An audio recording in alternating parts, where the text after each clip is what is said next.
Di tengah-tengah konflik Amerika Serikat dan Iran, Paus Leo menganugerahkan penghargaan diplomatik tertinggi kepada Duta Besar Iran untuk Vatikan. Ini dia pemirsa, Paus Leo, seperti yang kita saksikan ini, menganugerahkan penghargaan diplomatik tertinggi Vatikan kepada Duta Besar Iran untuk tahta suci Vatikan Muhammad Hussein Mokhtari. Ini adalah salib Agung Ordo Pius, merupakan penghargaan bergengsi dari Vatikan yang didirikan pada 1847 oleh Paus Pius. Jadi penghargaan ini biasanya diberikan kepada para duta besar dan tokoh-tokoh terkemuka yang telah memainkan peran signifikan dalam memperkuat hubungan diplomatik serta mengabdi pada perdamaian dan juga dialog. Penghargaan diberikan kepada utusan Iran di saat Paus Leo baru-baru ini mengambil sikap tegas mengutuk agresi Amerika dan Zionis Israel terhadap Iran.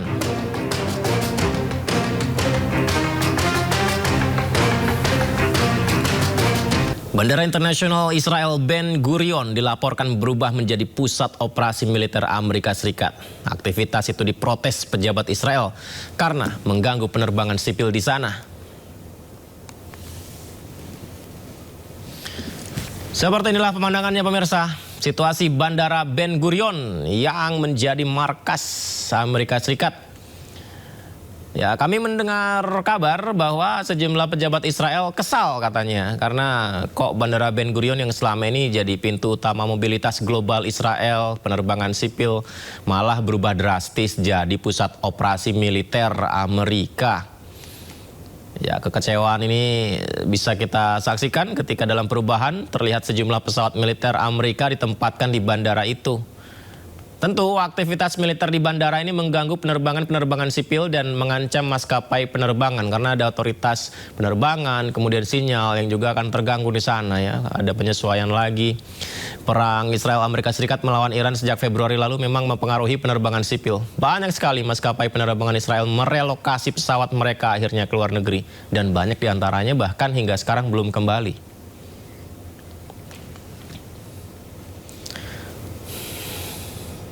Menteri Pertahanan Amerika Serikat meminta kenaikan anggaran perang hingga 1,5 triliun dolar. Minta tambahan pemirsa, tambahan anggaran yang diajukan alasannya Amerika memenangkan perang namun memantik kecaman dari anggota Kongres. Ya, ini juga kita sudah simak beberapa bulan yang lalu sekarang ternyata diusulkan kembali. Pemerintah Amerika Serikat mengusulkan tambahan anggaran perang lagi untuk proposal tahun 2027. Berarti masih dalam proses dan belum disetujuin ya.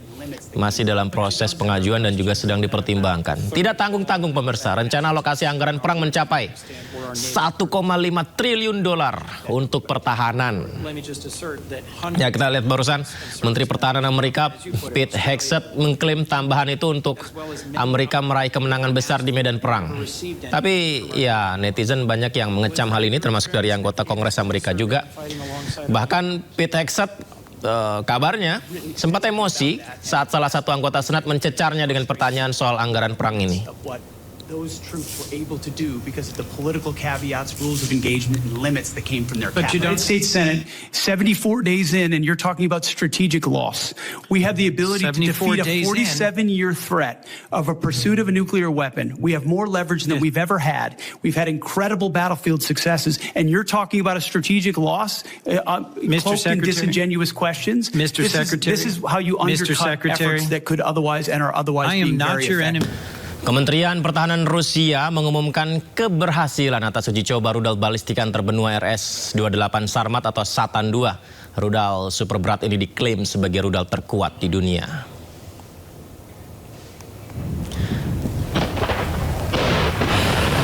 Ini dia, kita lihat pemirsa. Wow. Satan 2 diklaim sebagai rudal terkuat di dunia. Jadi uji coba rudal ini direkam dalam sebuah video yang dirilis pemerintah Rusia. Dianggap sebagai keberhasilan uji coba rudal balistik antar benua ICBM RS-28 Sarmat Satan 2. Antar benua. Rudal ini memiliki jangkauan hampir seluruh titik bumi yakni 36.000 kilometer. RS-28 Sarmat Satan 2 ini juga memiliki hulu ledak rudal canggih yang dapat meluncur di atmosfer dengan kecepatan hipersonik. Dan Rusia mengklaim ini sebagai rudal terkuat di dunia dan telah resmi menggantikan rudal era Soviet R-36M Satan pada September 2023 lalu.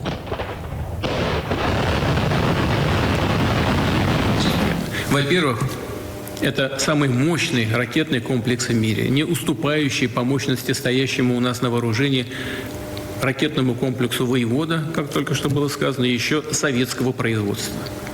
Суммарная мощность доставляемого боезаряда более чем в 4 раза превышает мощность любого существующего самого мощного западного аналога.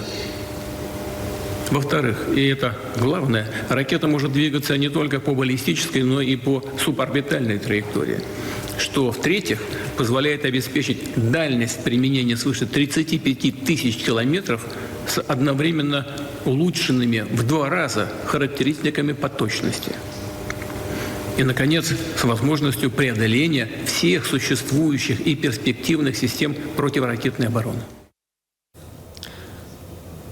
Sementara itu perusahaan energi nuklir Rusia Rosatom mendukung pengembangan industri energi berbasis nuklir skala besar-besaran di Indonesia. Pertumbuhan ekonomi yang stabil serta ketergantungan energi dari pasokan Selat Hormuz membuat Indonesia memenuhi syarat dalam mengembangkan industri nuklir. Hal ini dinyatakan CEO Rosatom, Alexei Likachev, dalam kunjungannya ke Jakarta. Впечатляющий темпы экономического роста. Более 5% каждый год. Президент ставит задачу более амбициозных цифр, перейти к 8% роста.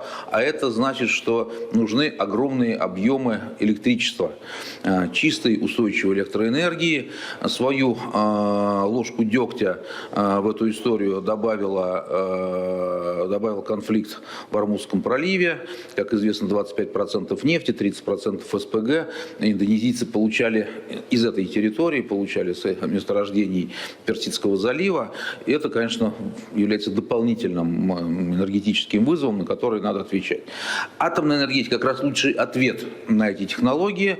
Ну и исходя из нашего опыта Росатома, мы предлагаем такое поэтапное движение в этом направлении, расширить все, что сейчас связано с подготовкой инфраструктуры, это кадры, исследовательские реакторы, и начать с малых станций с учетом специфики и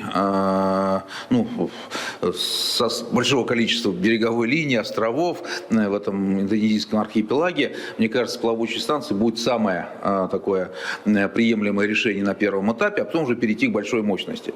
Garda Revolusi Iran, IRGC membongkar 5 jaringan penyelundupan senjata yang terorganisir di Teheran. IRGC meyakini jika jaringan ini memiliki keterkaitan dengan Israel.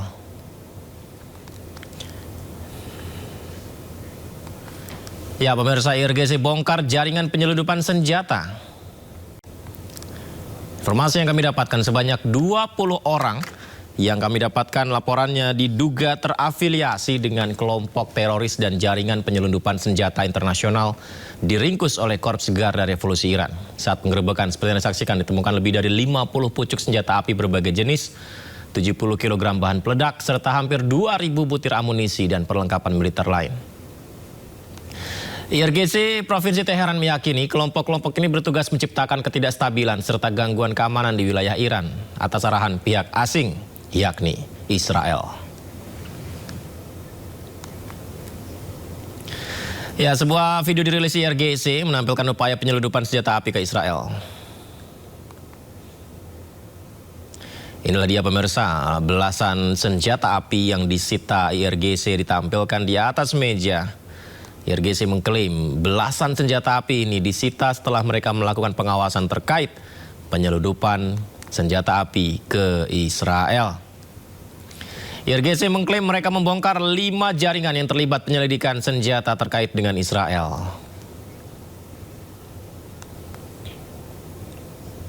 Sementara itu, pasukan Garda Revolusi Iran menyelesaikan latihan perang selama 5 hari. Latihan perang digelar untuk mempersiapkan diri jika Amerika Serikat kembali melakukan serangan.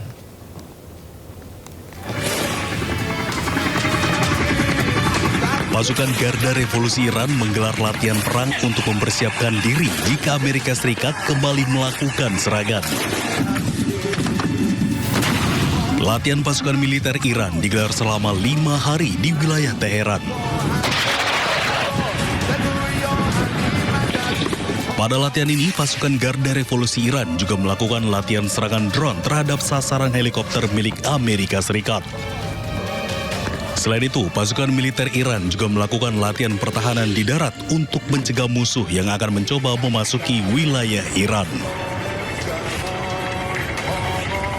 Kalau di Cina, pemirsa, jalan-jalan di Beijing dihiasi dengan bendera Amerika Serikat dan bendera Cina dipasang di sepanjang jalan utama dan jalan raya di sana menjelang pertemuan Donald Trump dan Xi Jinping.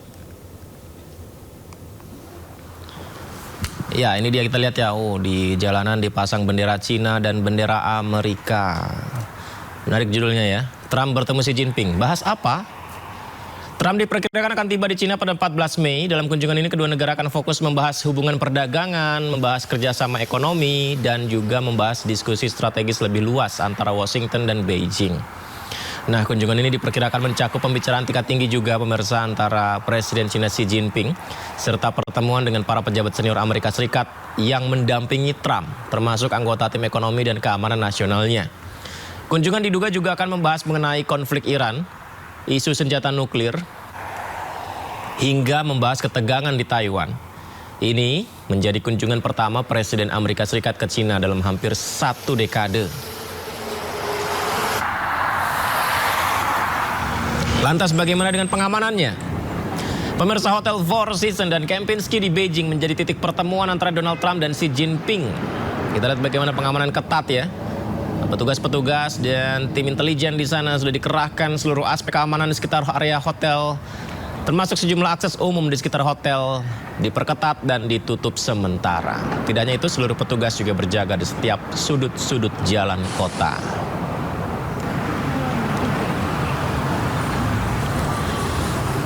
Ya, dunia sekarang terfokus pada pertemuan Presiden Xi Jinping dan Presiden Trump, di mana jelang pertemuan tersebut Wakil Perdana Menteri Cina He Lifeng bertemu dengan Menteri Keuangan Amerika Scott Bessent.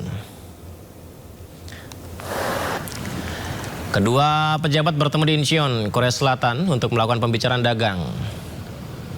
Pertemuan berlangsung tertutup di ruang VIP Bandara Internasional dengan pengamanan ketat, di mana pertemuan dilakukan menjelang dialog tingkat tinggi antara Presiden Amerika Donald Trump dan Presiden Cina Xi Jinping. Setelah pertemuan, Bessent bertolak ke Beijing untuk bergabung dengan Trump dalam kunjungannya ke Cina. Menteri Keuangan Korea Selatan Ko Yoon Chol tidak berpartisipasi dalam pertemuan itu.